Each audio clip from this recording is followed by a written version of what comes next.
there is a growing unease within ZANU-PF over the rising influence of wealthy business figures seeking to buy their way into the ruling party's structures, a trend that is alarming long-serving officials. Tsapenda mashikomba toka panguva ino kuonekwa kunzi ZANU-PF yohijackiwa nevakomana vane mari, kuonekwa kunzi vakomana vari who saved the party ava kubva makare vakutofila threatened kuti zvapfana zvakupinda panguva iri zvinoakwipaya ava matop positions panguva ino vari kuda kumboitei, and zvinhu zviri kutoshamisa ndongo subscribe or like out on the bell icon.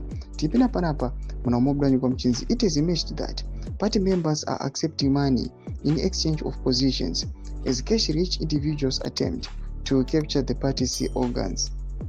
ZANU-PF leaders in Mashonaland West have raised the alarm over the matter, warning members against selling the party to moneybags. The warning was issued during a provincial coordinating committee meeting in Chivhayo, where ZANU-PF provincial chairperson Mary Muliswa Chikoka launched a blistering attack on members she accused of auctioning positions to wealthy aspirants.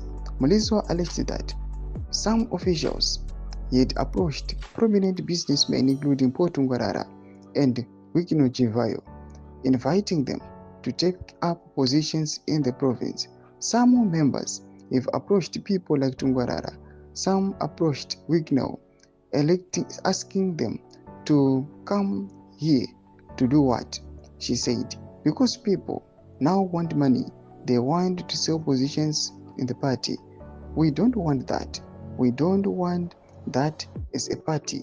Her remarks were backed by Politburo member and Justice Minister Ziyambi, who indicated that ZANU-PF is clear constitutional procedures for filling the party post.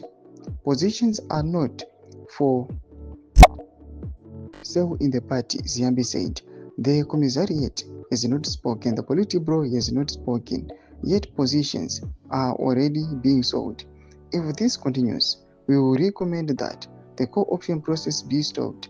The warnings came as ZANU-PF in Mashonaland West was preparing to fill the Makonde Central Committee seat left vacant by Mike Chimombe, who is currently serving a jail sentence for fraud linked to a government court scheme involving more than 57 million. Bila comment section medu za funguro enyi matukudipa msoro pechitiko ichi.